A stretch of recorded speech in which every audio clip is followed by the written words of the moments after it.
Please welcome Char Green. Thank you, Cheryl.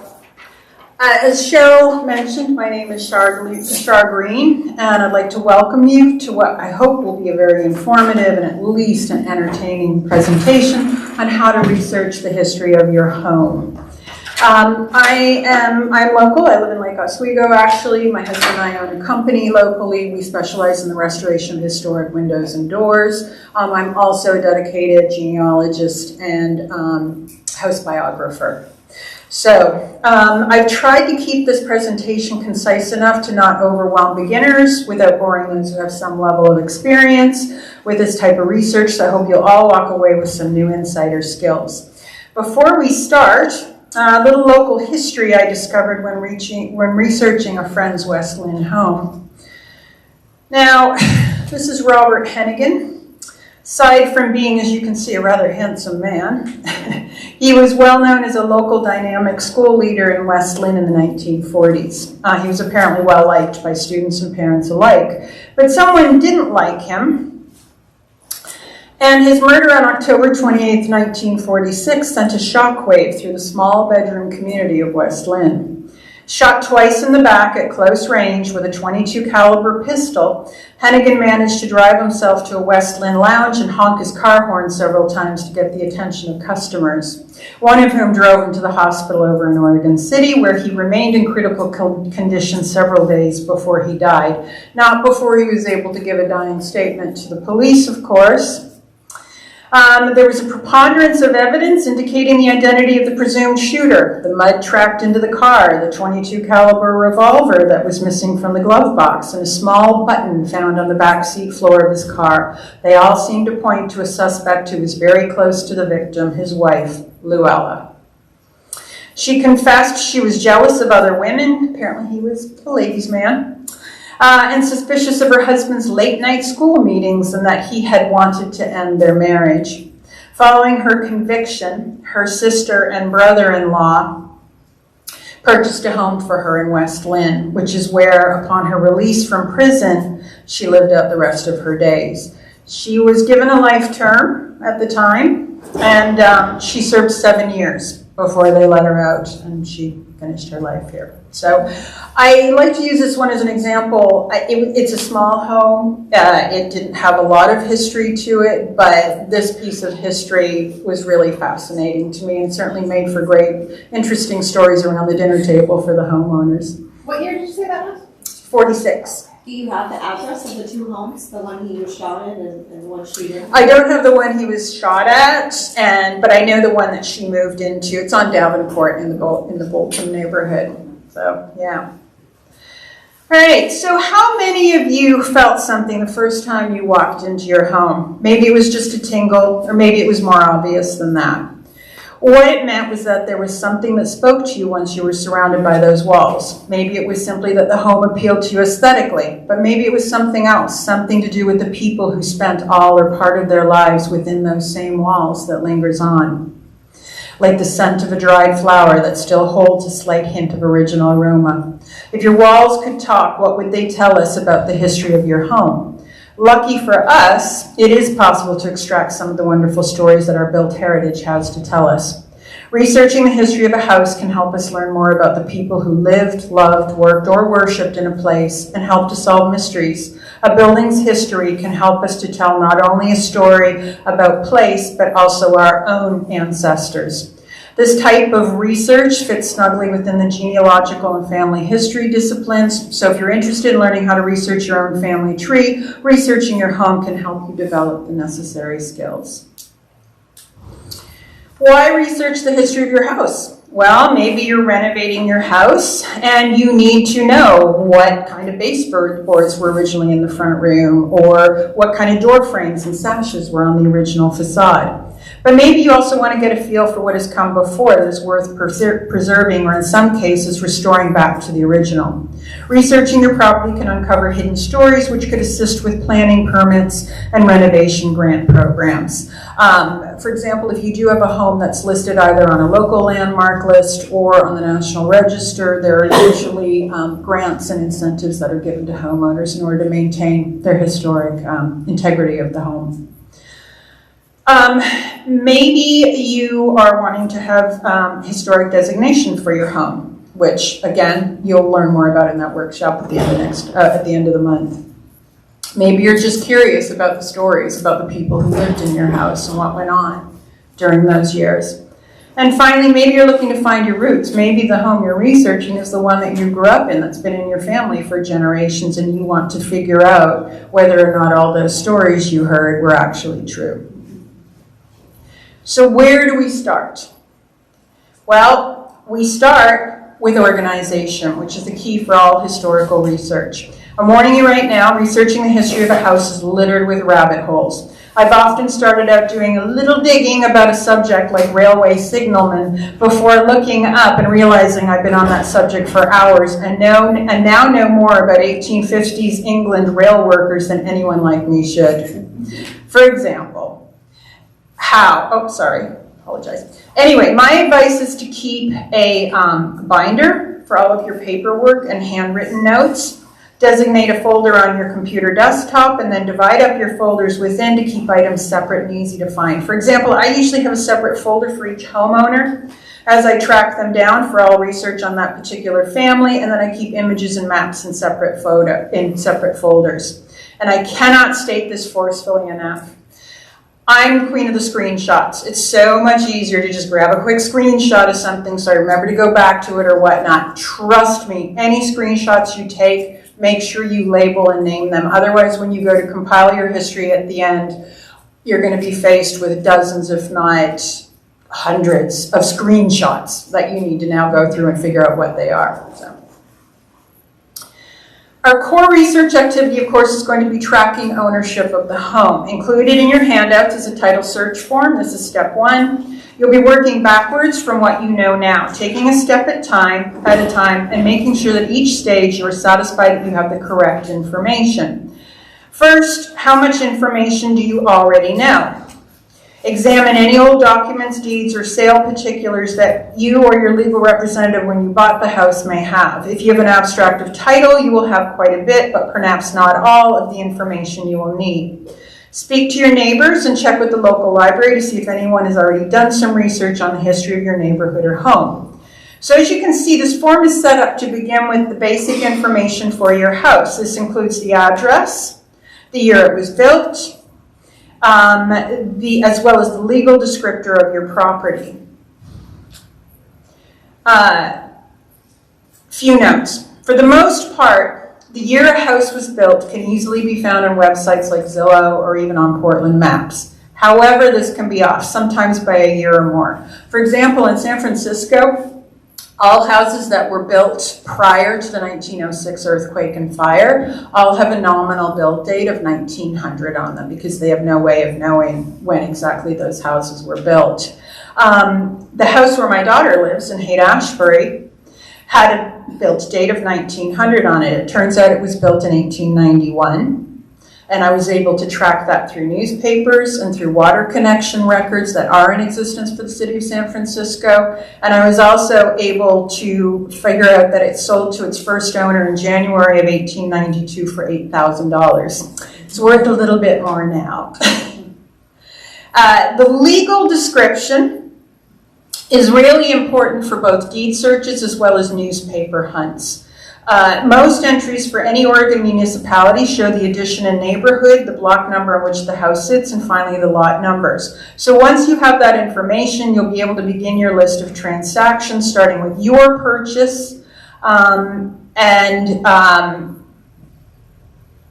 book. Once you have that information, you'll begin your list of transactions starting with your purchase. The instrument will either be a D for deed or an M for mortgage, although to keep it simple, just deal with deeds. Mortgages are a whole other ballgame, and anyone wanting to know how to execute a deep dive is welcome to reach out to me for instructions on that. Once you will find your transaction at the recorder's office, and we're going to talk about how to do that in the next slides, you're going to end up getting a book and a page number. And that will tell you where you're going to go to find your deed for that particular property when you're at the recorder's office. So, visiting the recorder's office. As we all know, the Recorder of Deeds or Deed Registry is a government office tasked with maintaining public records and documents, especially records relating to real estate ownership. They provide a single location in which records of real property rights are preserved and may be assessed for research by interested parties. These include deeds, mortgages, liens, releases, covenants, all kinds of juicy information. Storage methods to record registry entries usually include paper, but what you're going to be dealing mostly with are microfilm and computer, especially at the recorder's office. So where is the recorder's office? So for anyone who lives in Oregon City, they probably know where it is. It's over in Oregon City on Red Soils Court. They're open Monday to Thursday from 9 a.m. to noon, and then they take a break, and then 1 to 4:40, and then on Fridays they're open 8:30 just till 2:30. I usually like to show up around 9 a.m., and usually I have good luck in getting everything I need within that period of time. Now when you get there, you'll see a large service desk to your left. That's where the staff are that will answer your questions. They are wonderful. But they handle not just property records, other activities like marriage licenses, etc. So they're really busy, so try not to overwhelm them with questions when you get there. To the right of the service desk, you will find the public research area as well as the restrooms, and where most of the deeds and mortgage indexes as well as viewers for microfiche and microfilm are located. To the left of the desk as you face it are the computers and printers.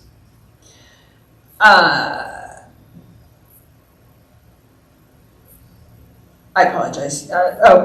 So, there you go. I apologize. So, what is where? You can use the computers to the left of the service desk to look up your property's list of transactions from the present back as far as 1999.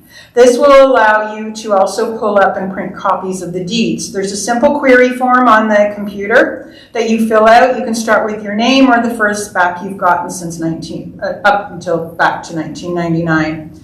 The next step would be to go to the microfiche carousel to track any property transfers that occurred between 1999 and 1973. They are alphabetical by year and listed by grantor or grantee. A little further on, we'll discuss loading the microfiches. And finally, once we're back to 1973, we can now move to the big filing cabinets. Okay?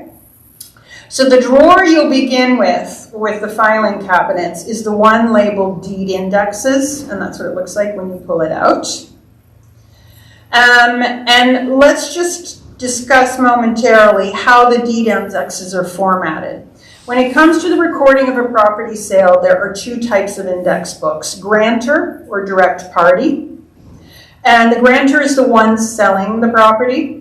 And the grantee, or the indirect party, is the person purchasing the property. Both listings, so this is direct, so this would be the file, the drawer, or the section that you would go into if you know the name of the seller of your property. If you know the name of the buyer but not the seller, then you would go into the indirect files, if that makes sense. Then you're going to load your microfiche into the viewer. Sometimes it's a little trial and error, but I've learned that it needs to go in upside down and kind of backwards in order for the images to be displayed correctly when you put it up. So I will guarantee if it's your first time going, you'll spend a few minutes fiddling around to figure that one out. And then once you're in, voila, this is what you're presented with. So the example I have up here is actually the purchase of what is now known as the Oswego Heritage House in Lake Oswego. It was purchased in 1939 by a physician and his wife, and he turned it into they ended up living there, and he also had his medical practice there. It had originally been built by the Ladd Estate Company as a real estate office. And I think if you don't know, it's the white kind of colonial style building if you're heading up Avenue A in Lake Oswego. But if you take a close look at this, you can see the date, okay, when they made the purchase. And this is an indirect index, so it lists the buyer first, okay? And then we have WH and W. Kaen are the purchasers. They bought the building from the Oregon Iron and Steel Company. The deed will be found in book 263 on page 172. And finally, we know we have the right transaction as the property description is listed. Lot 208, Forest Hills, plat number 4. This is why you need the legal description of your property, because the prior September, they had also purchased a couple of lots in first edition. So it would be really easy to get confused. So that's why you need to know. All right, now that we have a book and page number, we'll go back to the drawers, but this time we'll open the one labeled deed books. And let your fingers do the walking until you come to the correct book number, and then find the fiche with the correct page range that contains the deed you're seeking. Then you're going to go back over to the viewer, slide it in, and you're going to end up with something that looks like this. So I don't want to confuse anyone. This is not the deed that matches the purchase we were talking about before. It's from a different Oswego home, but it was a really high-res image, so that's why I used it. As you can see, the book and page number are listed in the upper right corners. The body of the document contains a full description of the property and its boundaries, as well as any conditions or covenants. This is where you find things like the cheapest house you can build on the land, $3,500 in this case, or worse, what kind of people are allowed to dwell at that location. You will also usually find that most purchase prices are listed from anywhere between $1 to $10. So back in the days before Zillow and Redfin and everybody else put it out on the internet how much you paid for your house, people tended to keep that very private. Now, there is a little bit of a trick, and it involves the revenue stamps that are on the deed. And usually those stamps represented the purchase price as a decimal, basically. So for example, on here, those revenue stamps, I believe they come up to, meaning that, so for these stamps on this is a 1955 deed, they could indicate a purchase price of around $7,500. So it's not exact, but it'll kind of give you a neighborhood if you really want to figure out what someone paid for your house. Once you have your deed, you can simply hit print on the computer screen, and it'll send it to the printer next to the computer station at the other end of the desk. There are multiple controls on the fiche viewer that allow you to crop and clarify the image for a good printout, so you have to kind of fiddle around to kind of figure out how it all works. I'll give you a little hint. If your deed is still not printing very clearly for you, you can ask one of the staff to look the deed up using the book and page number, and they can print out a much cleaner copy for you. They have access. So all of these have been digitized. They're just not available to people yet, but they can access the digital copies and you'll get a much cleaner copy. But only use that as a last resort because, as I said, they're really busy. Also, you want to keep track of your photocopies. When they're done, you'll need to pay one of the desk attendants, and they're 25 cents per copy. So they only take cash, or you can write a check. So I always try to make sure that I bring at least some quarters and a few dollar bills with me so that I don't have to write a check for 75 cents. All right, where do we look next? So we have our chain of ownership thanks to our visit to the recorder's office. Where do we go next? Best plan is now to go to published or printed media. So that includes newspapers as well as some books and periodicals, but we're going to start with the newspapers. So we have three primary titles in this category when it comes to local research: the Oregonian, the Oregon Journal, and I've also used the Oswego Review on occasion. My first stop is always the Oregonian. It's the oldest newspaper in continuous production west of Salt Lake City, in case you guys didn't know that. It began as the Weekly Oregonian on December 4th, 1850. This paper, like the Future Daily, was a cultivator of meaning, a tool for literacy, and a builder of reader identity with place. This is a terrific source for all kinds of information regarding real estate transactions, as well as information regarding the people who lived in your house. We sometimes forget that back in the day, practically everything everybody did locally went in the newspaper. Kind of like an old-fashioned Facebook, minus the food pics. I once did a house bio where one of the owners, a female physician, would write letters to the editor of her small-town Missouri newspaper about life in Portland. In 1936, one of those published letters included a very detailed updates on her father's recovery from his suprapubic prostatectomy. So yeah, they shared everything in the newspaper back in the day, just like we share it all on Facebook now.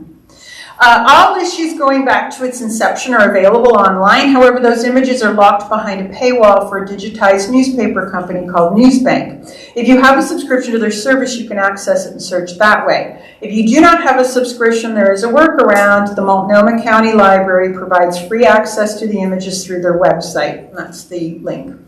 All you need is a library card. They're gracious enough to extend eligibility for a library card to neighboring counties, including Clackamas. So if you need a card, go to the website right there that I have up there. You can apply online and get an immediate card that will allow you to create a login for the website. You just need to go into any Multnomah County Library branch within 6 months with a photo ID to confirm your card, and you're good to go.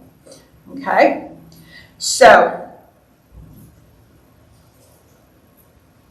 when you're going to start researching, you're going to go to the web page for the Multnomah County Library. You're going to log in, you're going to go to research, and then you're going to scroll down and you're going to hit research, tools, and resources. And then you're going to click on either Historic Oregon Newspapers, which is a website, or you can click on the Historical Oregonian, 1861 to 1987. You can also click on the Oregon Journal, which was run from 1902 to 1982. And it often has stories and information in it that the Oregonian doesn't have. So it's usually, I always encourage people to use both. Okay, so once you're in the Multnomah County Library website and you're ready to start searching, you want to hit, it says basic search there, because what I clicked before that was advanced search, and advanced search is what you want to click. So you're going to enter your search terms. I highly recommend that you put them in quotation marks, okay? And the reason is if you don't, you're going to pull up way more non-specific results than you would think. And so what are you going to pull up? Let's say we've put in Oswego for 1935.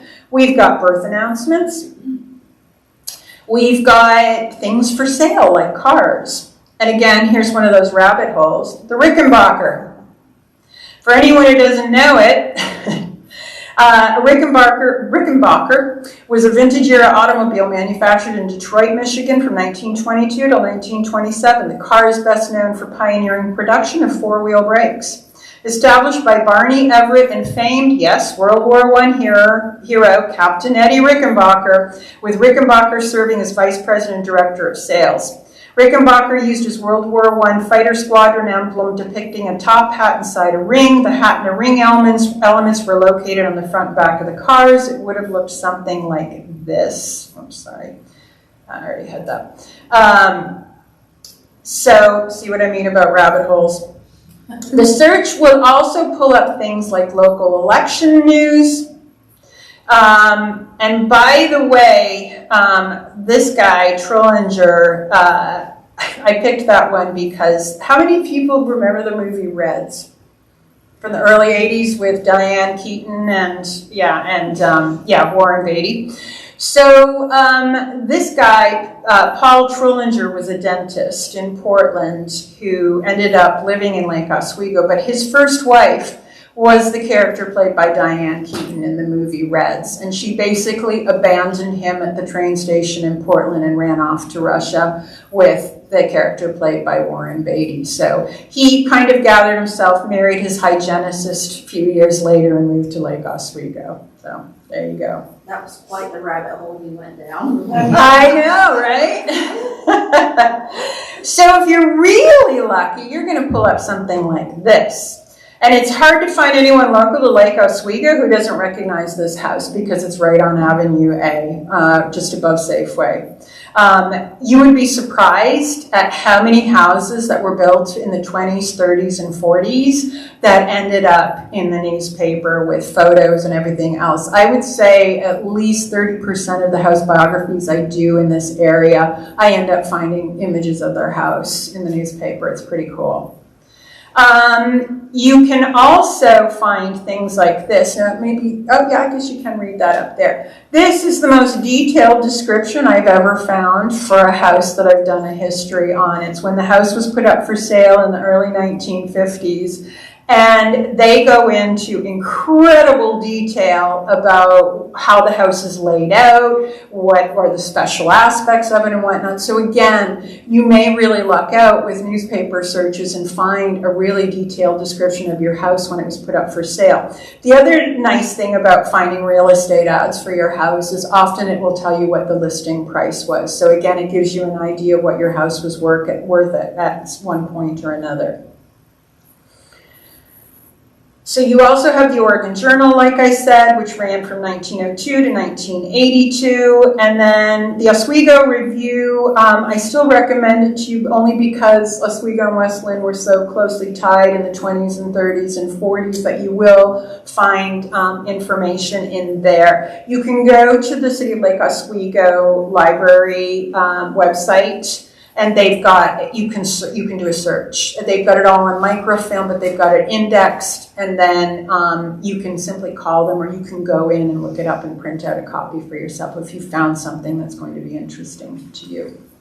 I just have a question. Mm-hmm. On here, you talk about the historic Oregon newspapers at University of Oregon also. Yes. So is that another way to get the Yeah. same stuff? Yeah, but their selection on there is not, so it's not like every issue of the newspaper for 120 years, and it's just, they've kind of picked and they pick and choose, but the nice thing about it is that they have a lot of the smaller, tinier newspapers. You know, when you go back 100 years, there were so many tiny newspapers that were being printed in local communities and whatnot that, they would last for a few years and then they would get absorbed by another or whatever. So yeah, definitely. But this is just a better way to get like the holistic picture directly from the libraries. Yeah. Okay. And then you have books and periodicals. How can we make use of those? Well, sometimes you can get lucky with online searches on Google Books, actually. For example, my home was built in 1924 for a woman named Drew Sherrard, and she was a Pacific Northwest gardening expert. And so when I did Google Book searches, I found all kinds of cool things that she had, articles that she had written, little books that she had put out, catalogs and everything else. So you never know what you're going to find on Google Books, so it's always good to find. For example, Who's Who of Oregon. Like, I was researching people who owned our house after this lady owned it, for briefly in the 1940s, and the husband was in the Who's Who of Oregon in 1936 or whatever. So I was able to pull that up and see his mention and his profile. So you never know what you're going to find. Another resource is historic maps. These come in a variety of options. For our purposes, there are three primary types or versions you need to be aware of: plat maps, Sanborn fire insurance maps, and something called a Metzger map. So plat maps are just what they sound like. For example, this is the plat from 1896, I believe, for the Bolton neighborhood here in West Lynn. A plat map, in case you didn't know it, is basically a guide to a tract of surveyed land created and maintained by the surveyors. It's a blueprint containing detailed property information to be used by a variety of interested parties.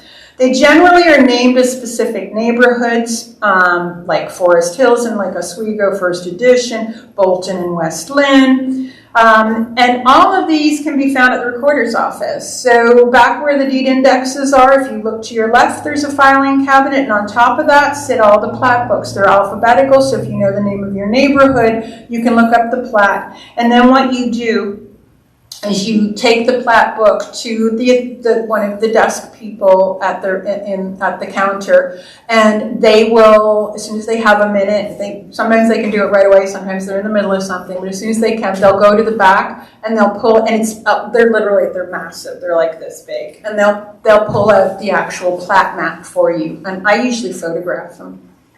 Go ahead. I just have a question. It says vacated February 20th, 1935. And then it says Burnside Park.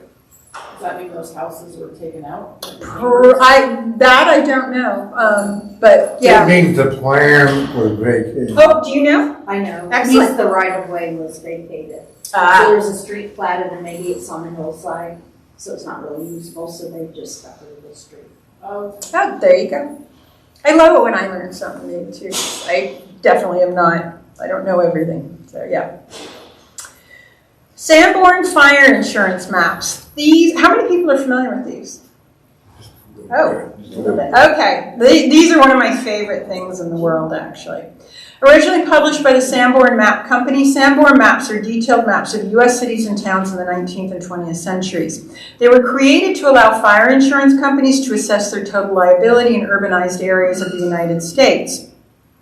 Since they contain detailed information about properties and individual buildings in approximately 12,000 U.S. cities and towns, Sanborn maps are valuable for documenting changes in the built environment of American cities over many decades. They can be found at the Library of Congress website, as well as the Multnomah County Library website. So when you go to when you log on to the Multnomah County Library website, use your words, Char, you can choose amongst the research tools, you can choose Sanborn maps, and they will give you a bunch of choices that you can pull up. So what I love about these, and if you look up here, so D, you see how we've got some squares there, and it says D, and they're not all the exact same shape. So D means dwelling. There are codes on these maps, like there's a map key on these maps that tells you what's a wood building, what's a brick building. But what I love about them is they absolutely show the exact outline of all the buildings on the property in their actual shape. So how do you use that in a house biography? I did a biography for a friend of mine. This is Dayton, Ohio. And I found the house that's circled there. I found it on the Sanborn map. I was able, because of the roads and everything else, to figure out which house it was. And if you looked, I spent a lot of time zooming in on photos. And when I zoomed in, you could literally tell which house was which by the shape of it and looking at it in the photo. So I was able to use that as an illustration for part of the chapter on those particular people that owned that house. So they're really cool. Metzger maps. Anybody familiar with those? So Metzger atlases of Oregon counties include one or more atlases for all 36 Oregon counties that depict property owners and donation land claims. The bulk of the atlases were published in the 1930s to the 1950s, and they're at a scale of 2 inches to 1 mile. In addition to property boundaries, the maps show roads, railroads, streams, rivers, water bodies, and schools. The Westland version of from 1937 is through the University of Oregon, so you can go to their special collections archives and pick the one that you want to see. You can also go to a website called Historic Map Works, and you can purchase a high-res TIFF of your Metzger map that you want from their website for around $30. I believe the Metzger maps may be on the City of Westland map website as well. So I was having issues with that website, so I'm not 100% sure still. All right, time to get nosy. So we've been to the recorder. We've made an exhaustive search of newspapers and other publications. We found our house on a map. Where do we go next? To the genealogy part of the project, or as I like to say it, as I like to think of it, time to get nosy and start snooping. So there are a number of genealogy websites available these days that provide access to the records necessary in order to discover the stories and facts that will make a bunch of names and dates on your trail of ownership form come to life. My primary go-tos are, of course, Ancestry and Family Search. How many of you done your DNA with Ancestry? You're familiar with it, okay. So you're at least somewhat familiar with how that site works, okay? Family Search, how many people are familiar with Family Search? Okay. So Family Search is the LDS Church website. It's entirely free. Ancestry is fee-based.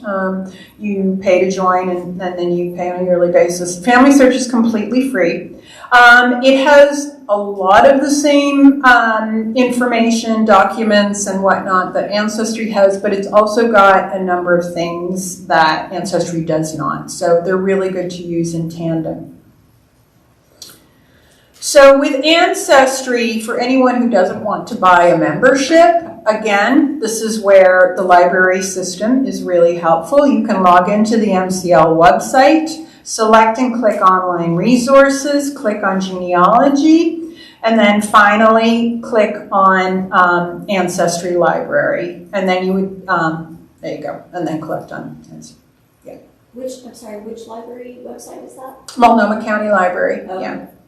So it gives you like free access to it? Yep.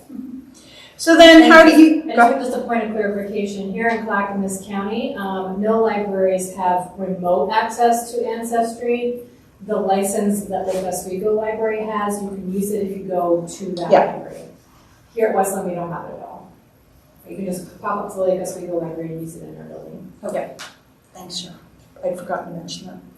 So this will bring you to the Ancestry homepage if you're going through the library. So what you're going to do, whether you're working from your whether you're working in your own Ancestry membership, access to the site or the library one, you're going to go up and you're going to click on search.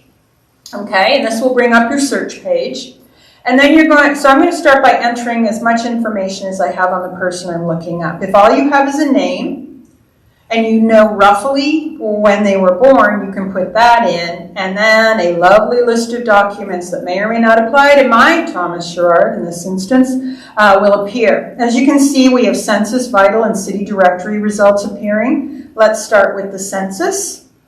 Luckily, the census taker spelled the name correctly and legibly enough that 70 years later, the indexer was able to transcribe it correctly. Unfortunately, that's not always the case. So if you're doing a search, just as a little tip, and the exact name is not coming up, try kind of some fuzzy other versions of that, like Smith with a Y instead of an I, or whatnot, just in case. Okay.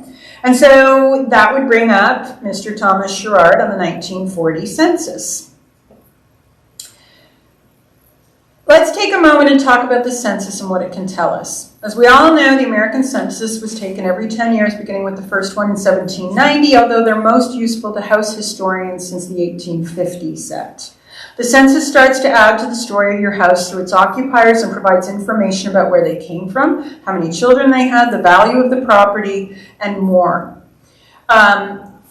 I'm not sure about West Lynn because I can't remember it's been a long time since I did a West Lynn house. I know that with Lake Oswego it's very frustrating because they didn't put any house numbers on there until the 1950 census. So you have to kind of know who was living in the neighborhood on either side of your people to find their house on the census sometimes.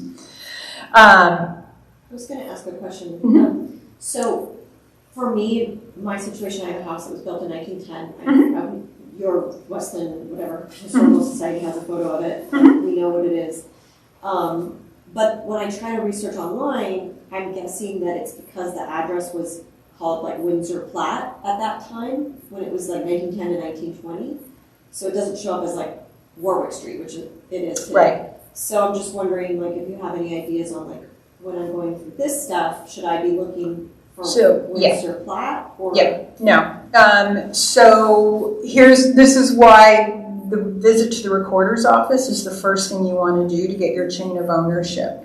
Because if you're looking at the 1920 census and you're not finding your address, you have two routes you can go. If you know the name of the people who were living in the house in 1920, you can look up their name and then find them on the census, and then you should find it. Okay. Your other option is that you can go, it's much more laborious and time consuming, but you can, and I won't get into this in this presentation, but I'll give you my card if you want more information on this, but you can figure out which page of the census that particular street and area was on, and then you can start going, because the census takers worked in a fairly orderly fashion. They would go up one street, go over that street, then go down, and then go up that. So it's kind of like if you can find out where the census if you can find the census for houses that are maybe one street over from yours or whatnot on the 1920 census, then you should be able to go backwards or forward on the sheets and figure out which one is your house. Does that make sense? It does, yeah. Yeah. So you're saying basically if we could find his name, we would start here? Yeah. Okay. Then you can, yeah. And that's the thing. I don't always necessarily start at the recorder's office when I start a house biography. I generally start with trying to figure out who owned the house, and then start Makes working sense. it that way. It's just, but it depends on how you like to work.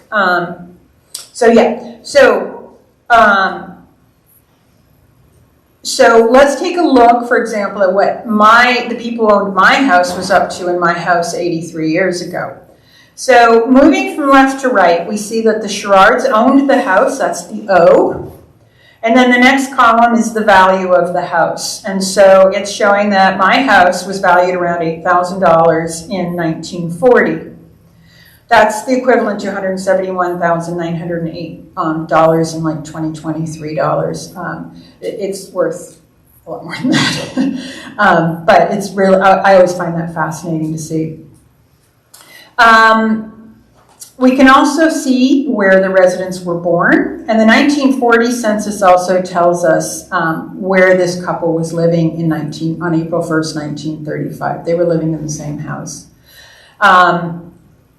This can help with creating biographies, so it's really helpful. The census will also tell you what a person's given occupation was, along with, when the person is forthcoming, how much money they made the prior year. So in this case, Mr. Sherrard, he was the first supervisor for Mount Hood National Forest. His wife was a Pacific Northwest gardening expert, and she listed herself as an authoress on the census. And Mr. Sherrard also listed how much he had worked 52 weeks in 1939, and he had brought home $4,800. That is equivalent to $103,145 in roughly today's money. Now, the other things that you find on the census is kind of interesting, and again, another little rabbit hole, but I happened to find a few houses down from my folks, a young man named Antonio who was living there. He was born in the Philippines. He was a houseboy. So I always thought Filipino houseboy was a made-up Hollywood thing, and it wasn't. It actually comes from when the Americans were stationed in the Philippines around in the early 1900s. And it was actually, it's not a pejorative, it's actually a gesture of respect. They were highly respected Filipino houseboys. So there you go. You never know what you're going to learn. The other thing we have is city directories. Now, these are searchable online via Ancestry. There are some hard copies in the Lake Oswego Public Library that you can look up. And these are great. You can, for example, you can search, if you're on Ancestry, for example, and you've pulled up the Oregon City directory for 1955, you can actually, in your search, instead of putting a name, you can put your actual street address, and it will probably pull up your street, your house, and tell you who was living in it at the time, who was living at that address. The other thing I love about city directories, especially the old ones, is some of the ads. This is my favorite. The Cedars Homeschool for Nervous and Backward Children. I always get a kick out of that. In the Lake Oswego Library, there's a city directory for Oregon City that includes Oswego and Lake Grove from 1947, and if I remember correctly, I think Westland might be in there as well. It is wonderful. It's a bit frustrating because it only sometimes contains house numbers, but the majority are P.O. boxes. When there is an address, like the one for Mrs. Sherrard, who moved into town after her husband passed away and sold our house, it comes infuriatingly close with information like this: home, 4th and A. Thanks to the 1950 census, I can tell you the actual address was 418A Avenue. And the reason why I knew the story about the dentist and the connection to Reds was because when she bought that house, she bought it from him. That's how I turned that up. The other thing we have, and you're welcome to go visit Oswego Heritage House whenever you want. What we happen to have in the archive there is the 1935 Portland Telephone Directory. Thanks to that little gem, I can tell you that anyone who was calling my house in 1935 would have called, oh, this is so Hollywood, Broadway 2765. So if you get to the point where you know the name of the people living in your house in 1935, mosey on over to the Heritage House, and if you ask nicely, Dr. Brown will allow you to look your number up in the book. All right, next we have birth, marriage, and death records. A vast swath of historic Oregon vital records have been digitized and are online, including divorce records. Much can be gleaned from these, including facts like whether or not someone passed away in your house. So I think what I have up there is, yes, that's Mr. Sherrard. He passed away in our house. We're pretty sure he hangs around. We have sense to present, and we're not particularly ghosty people, but we definitely feel like he checks in with us every so often. But yeah, you can often find a lot of really interesting information. Where does it show that he passed away in the house? So if you look at it, it shows place of death. I have it circled there. It's not very good. 13150 Riverside Drive. Oh, okay. So yeah, the place of death. You also can pull up military and immigration records, and this is great when it comes to confirming addresses and other information. It can also help paint a picture of what someone may have looked like. Given the details provided on this World War I registration for Mr. Sherrard, he was a tall, slender man with red hair and gray eyes. Sometimes the information you find on these records can be unexpectedly help you solve a mystery or genealogical question. For example, when we were working on my best friend's family tree, there was a notation on her great-grandfather's World War I registration card in the notes that said he was rumored in town to be of African descent.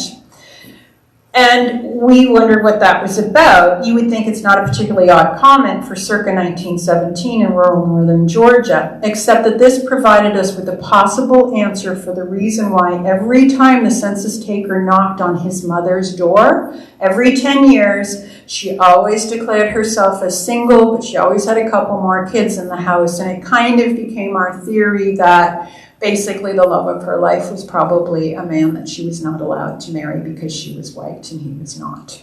So you'd be surprised at what you can read between the lines on stuff like this.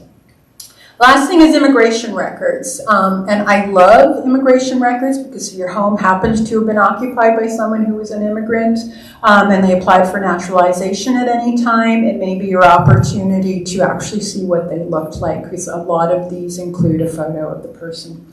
This is actually the father of a friend of mine. He got out of Germany just in time in 1936.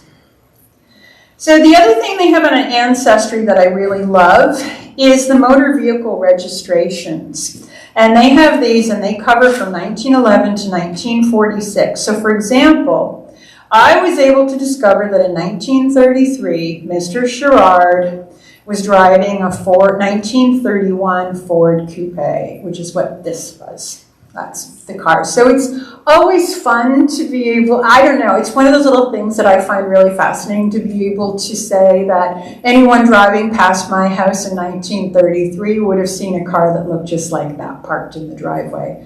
And you'll see why all of this is important near the end when we talk about putting this all together in a story. So,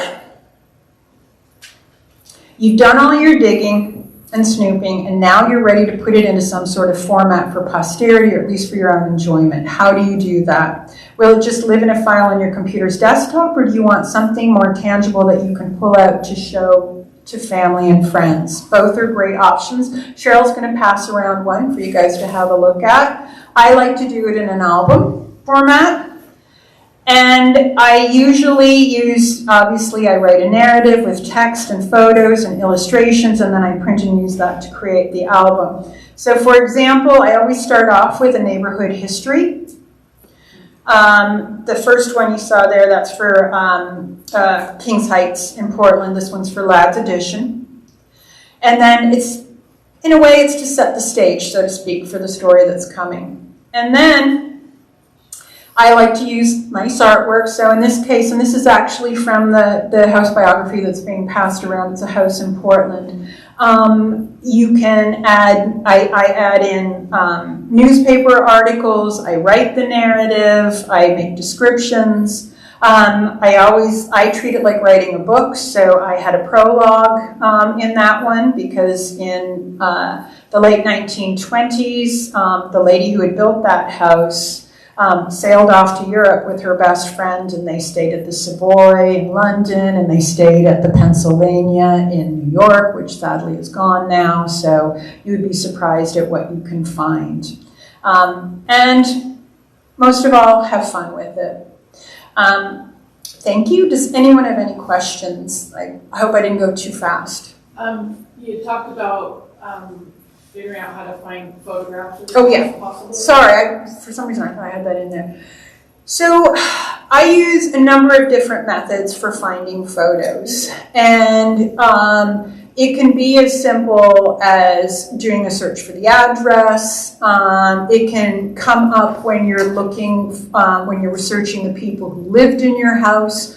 The other thing that's available, and I want to say it's on the Oregon Historical website. I've just blanked out on where it is, but they have a whole, it's the Oregon Historical Society, the State Historical Society. They have hundreds, if not thousands, of original high-quality scans of photos that appeared in the Oregon Journal between 1902 and 1982. So, for example, I was actually scrolling through there looking for something else one day, and I came across a photo of a young woman that had been in the newspaper in 1932, and of course that sent me down on a rabbit hole track, because it turns out that, I don't know if anyone knows about this, but Robinwood, down the road, right on that edge between Oswego and West Lynn. In 1931 actually, in the spring, a 17-year-old girl and some guy she'd met at a boarding house showed up at a cafe/gas station and tried to rob the place. And the guy and his wife who owned the thing, he had a shotgun under the counter because he was from Montana and he was a rancher, and so I guess he always had a shotgun on him. And anyway, it was a fascinating story, and I'm still tracking the story of this young girl because I've tracked her as far as 1947 in Idaho, but I still want to find out the end of her story and what happened to her because she was a character. So anyway. So yeah, those are the best places you can go for photos. Now the other tip I have for you for getting photos before I forget, this is why it's really good to do a history of your house and all the people that owned it. So for example, let's say you know who owned your house in 1940, let's say your house was built in 1935 and you know who built it or who first lived in it. If they have descendants, I've done this before, I have reached out to the descendants of people who owned a house and asked them if they have any family photos of the house from back in the day. And you'd be surprised at how many people have in their family albums and elsewhere, they have actually old family pictures from maybe when the house was being built, after it was built, shortly after it was built. So it's always, that's why, your genealogy skills, as they get better and better, are going to help you in that, because it is really possible to track down people today who, are descended from people who owned your house, and they may have photos. So the Oregon Historical Society, can you purchase high resolution pictures? Oh, you can just download them. Oh, okay. Yeah, you don't have to purchase them. So you can just download the image. No, you don't have to go there. Just go on the website. A lot of the time, I'll either pull it or I'll even just do a screenshot and then save it as a high quality JPEG. And the quality is really good on those photos on the website. Yeah. Are you with the Westland Historic Society? No, I'm not. Okay, so I called them once because our house is on there and there's a photo of our house on it. And now I try to find it on my phone and it's not there. So I'm just wondering if you have any ideas on how I can track this down. Okay, so do you know, so your house is not on the National Register? It's not, it probably should be. It Okay. was built in 1910. Okay. So And you don't know if it's on a local landmark? it's not on anything. Okay. And it's not listed anywhere officially, but I remember when we bought it 4 years ago, we looked at the Westland Historic Society website and there was a photo of it the way it looked in 1910. Okay, so have you gone in to see them? No. So I would go in person Okay. because they may have more information. So what a lot of towns, so for example, I think it was 1980, it was in the early 1980s, and in Lake Oswego, they hired a company to do an inventory of all the structures more than 50 years older that were in the city. And, or more than 30 probably, they had later ones. So not every house that was surveyed ended up on the landmark designation Sure. list because they surveyed hundreds of properties, but they only ended up with about 75 or 80 on the actual Did they have list. to be structurally But- sound or something like? Well, there were a lot of reasons why your house gets listed. Either somebody of note lived there, it was built by a noted architect, or it has a notable tie, or it's a specifically, it's a very good example of a certain architectural style. Got it. But what happens is that when a city does that, when it does an inventory of all of its historic buildings, even if not all of those end up on being listed, those inventories usually still exist somewhere. So for example, in Lake Oswego, all those inventories exist even for the houses that didn't make it onto Maybe the that's why list. the photo was on there, because maybe they looked into it as potentially being that. They and could it have, wasn't. yeah. Okay. Yeah. I know But- it was remodeled several times too, so that might have taken away from its historical designation. So that's the other thing, yes. In order for a house to be listed, it needs to be essentially, because I used to be on the Historic Resources Advisory Board for Lake Oswego, and we would have people who actually wanted to have their house on the landmark designation list, but like it had been remodeled so many times, there was nothing left of the original appearance of the house, and it's so hard, because I just want, anyone who's willing to list their house, I want them to list it because it protects it. But, there's just certain houses that are never going to. Is it just the outside or the inside or both? It's the outside. And it's funny you bring that up because a lot of people think that if your house is listed on the National Register or on a local list, that you can't do anything to it. And that's not true at all. You can do anything you want to the inside of your house. And when it comes to the exterior, what they really care about is the public-facing side of the house. So if the back of your house just faces a backyard and nobody can see it from the street or anything, they don't care what you do back there usually. And it is advantageous to be listed as a landmark. But for example, in Lake Oswego, anyone who owns a landmark, every year there's a $10,000, they will give out a $10,000 grant for maintenance on your landmark listed house. Wow. Yeah, so, Do you know if it, Westland does that? I don't know. So I apologize, that wasn't part of my research. You can find out on the 27th. So there are, when you own a historic property that is noted as a landmark in some way, there are a lot of incentives and a lot of money out there basically to help you maintain the integrity of that historic home. So My guess is it definitely didn't worth make it because they added a second level on it. So originally in 1910 it was a single story like little farmhouse. Right. And now it's a 2-story. So I Ah, wonder- when did they do the addition though? I want to say like around the 50s maybe. Huh? Yeah. Huh, interesting. I don't know. Yeah, I'm still digging into it and trying to figure it out. But Did you have another So question? I know my neighbor, his house was built in late 1800, and he's in Oregon City, and he said that they told him that he has to keep his house the same color. His house is red, and they told him that he had to keep it red. That's a That's little, not true. that might be an Oregon Oregon, Not true. that doesn't seem right. Is it? I thought it was weird. Is it? Yes. So high. Yeah. Yeah, I They don't never get heard into that. the colors No. because I that thought it was, was weird, but he they said that's what they didn't- told me. So, people will, they will try to guide the colors, Yeah. but they will not. Okay, well, that's good to know. And that's where your local, like, so for example, HRAB, Historic Resources Advisory Board, so they oversee the landmark designation list for all the properties in Lake Oswego that are listed. And so if you are going to do anything to your house, you go before them and you describe, like you bring in plant, whatever, and they just need to approve it. But I've been in on those meetings, and the goal is not to say no. The goal is to say yes to you. And so that's why, like, a lot of people go into that meeting thinking they're not going to let me do anything to my house, and that's not how it works. The goal is we want you happy with your house. We want to maintain the integrity, and so we'll work with you to help you make good choices that might. And for example, there was a house, they wanted to replace the windows on the back of the house.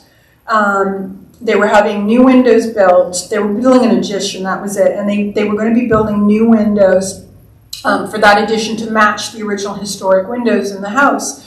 And they had priced so when it comes to, windows that have multi-panes, Those are called lights, multi-light windows.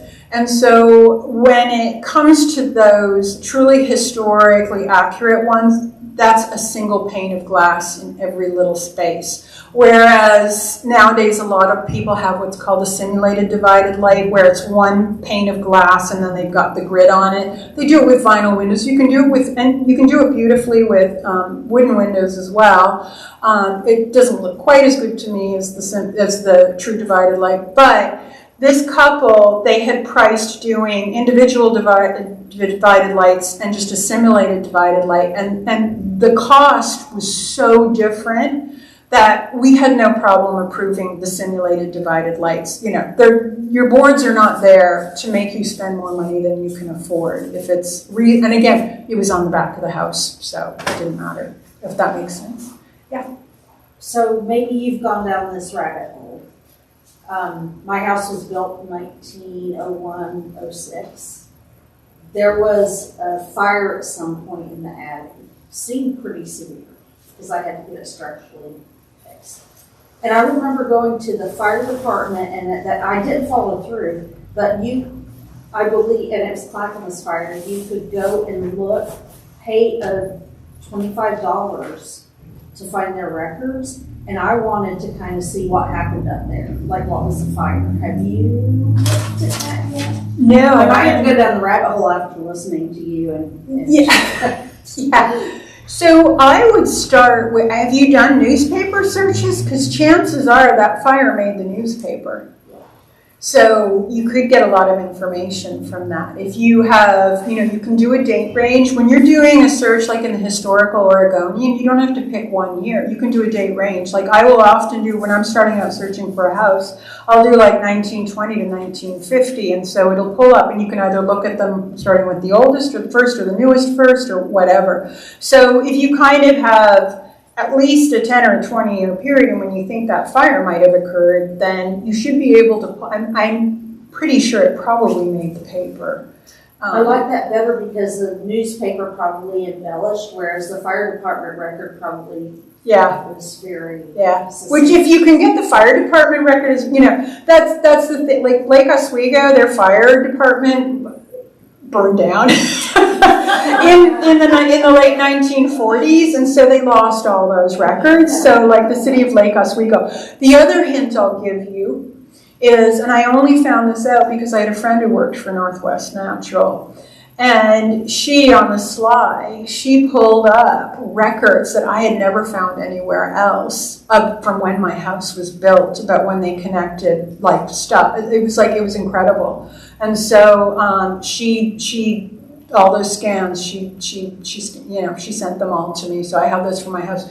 So I had never tried this myself, but my suggestion would be that you can also call Northwest Natural and ask them really nicely and say, look, I'm researching the history of my house and I'm wondering what old record, pre-1950 or whatever, what old records you have on it, and you might be surprised. So everywhere it says my house was built in 24, but all the final connections to it were in the fall of 23. So now we're like, I don't know if I think our house was built in 23, really. Maybe they didn't move in until 24, I don't know. But yeah, so you just never know what you're going to find.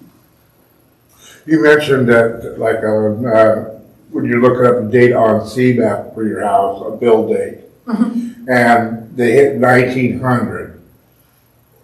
What they told me up there is that is a default. They went to a computer system in the 70s. Put manual records in, and then when they had this Y2K scare in 2000, they can go back and correct that record after they fixed it. Right. And now they can't go back. They don't have the paper records anymore.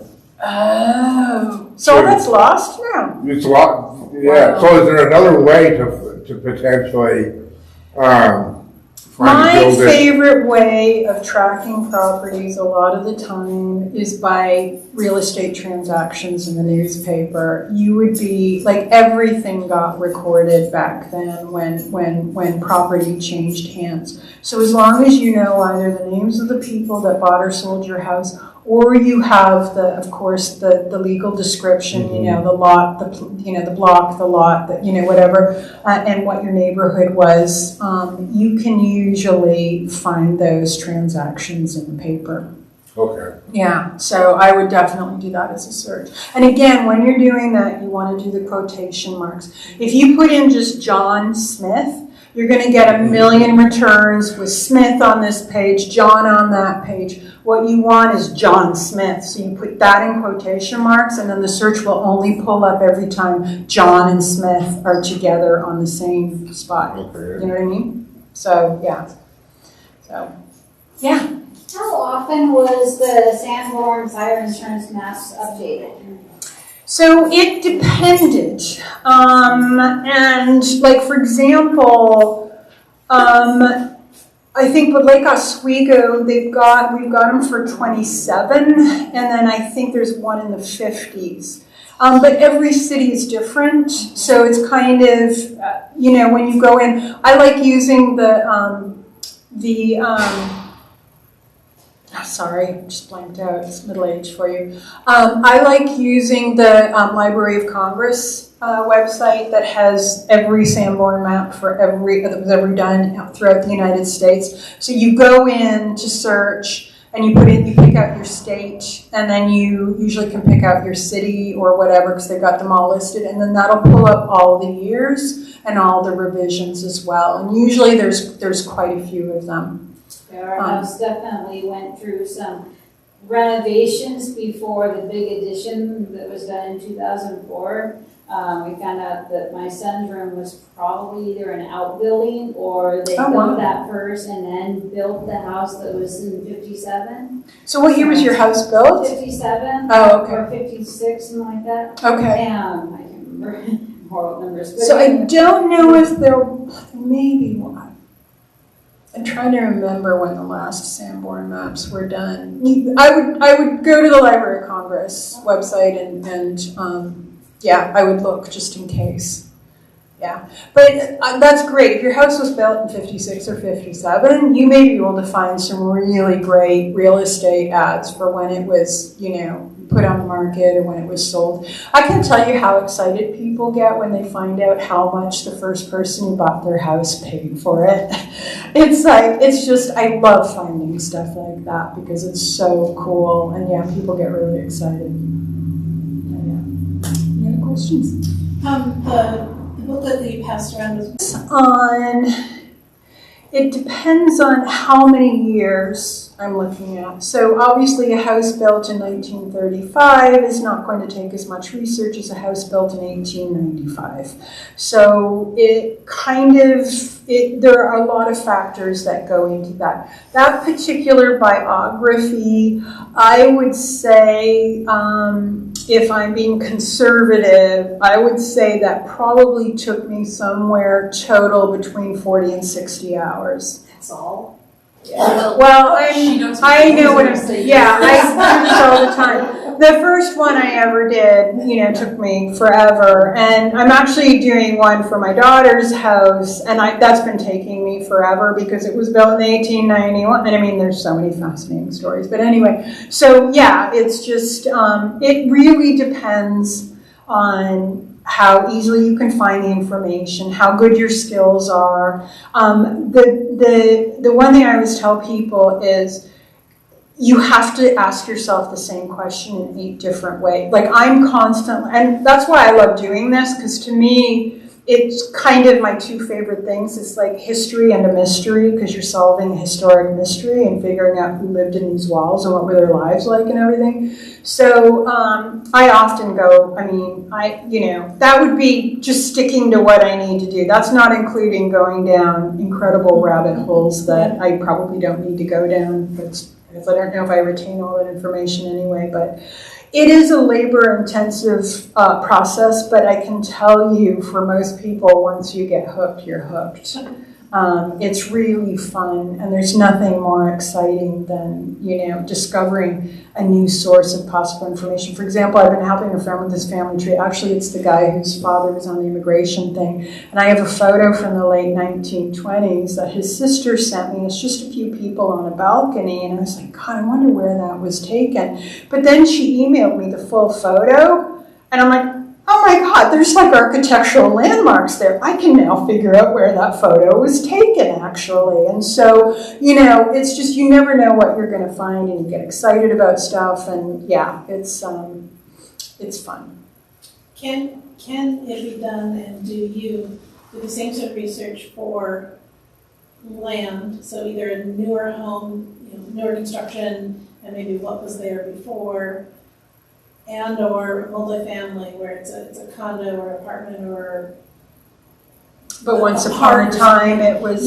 Before but it was somebody's before farm. it was a So I mean, that's just like, so the house my daughter lives in. So one of her really close friends owns the house, but he's got it divided into 3 apartments. So he lives on the ground floor. It's a 3-story. It's beautiful, but he lives on the ground floor. My daughter lives in the apartment that he made on the 2nd floor, and then there's a 3rd floor apartment as well. But it originally started out. So that's what's taken me so long with it, because the people who bought that house, who owned it in the 20s and the 30s and into the 40s, they basically ran it like a boarding house. And so there were tons of people in and out of that house constantly. So again, it becomes, and the way I was able to discover that, other than censuses, was of course city directories. All I had to do was put in 1548 page, and then it pulled up all the San Francisco city directories and everybody who had ever listed that as their address from like 1900 all the way up to 1970 or whatever. So. How was it that you get to the city directories? So they are on Ancestry. So if you go to Ancestry, there's a whole records section called city. I think it's like local and city directory, school and something like that. Local and city directory, something like that. And it will pull up Portland. Portland's kind of the primary one. I can't remember if they have Oregon City or not. And then the other thing that's really great, and again, I didn't want to overwhelm people and just like give you everything, but the other thing on Ancestry, which is really great, is school yearbooks. You can find, because my big thing, whether it's a family tree or whether it's a house biography, I want faces. I want to look at the people who lived in that house. And so it's rare. It does happen probably about 20% of the time, maybe 15%. No matter how hard I try, I cannot find a photo of someone anywhere. But for the most part, I can usually either a yearbook, a newspaper, or something else. I can usually find a photo of that person. So yeah, it's about the people. You want to know about them. So yeah. You're obviously welcome to answer this however you like. It sounds like you do this not only for friends and family, but maybe as a service. How do you, I don't want to do this level of research. How do you price? That's your service. I don't know if you want to We can talk about that later. I do it. So for example, the one that got passed around, a lot of the ones that I have done for clients. So like, if we have a client, like for example, the woman who owns that house now, we restored every single window in her house. And so it was a massive project, but she was absolutely in love with her house and, was really interested in the history. So if I sense that in a client, I will just go ahead and do it for them as a gift when the project ends. But, so we did a house in Irvington, and we did all the windows in that house, and it was a young tech guy and his wife. And so I did just like a down and dirty short history, because it turned out like the people who owned the house in the 30s were McMenamins from the McMenamins family, whatnot.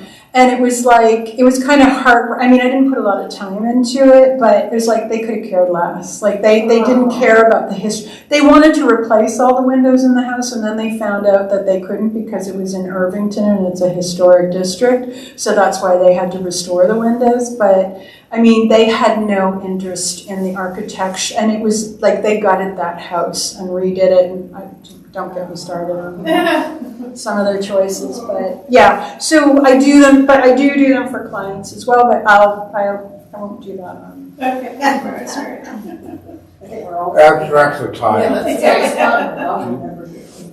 Do they still make abstracts of title, or were? Often when you buy your house, you'll get that. Because I've bought sometimes. 3 houses, I've never gotten that. Really? Because I got one. Not a true, I'm talking about a true abstract, not just a chronological list of who owned the house. That's not. No. I know Goes all the way back. Goes all the way back to the beginning and has all the deeds for the house as it's changed hands. Is that what you're talking about? No, it goes all the way back. Well, so you go back to the plat.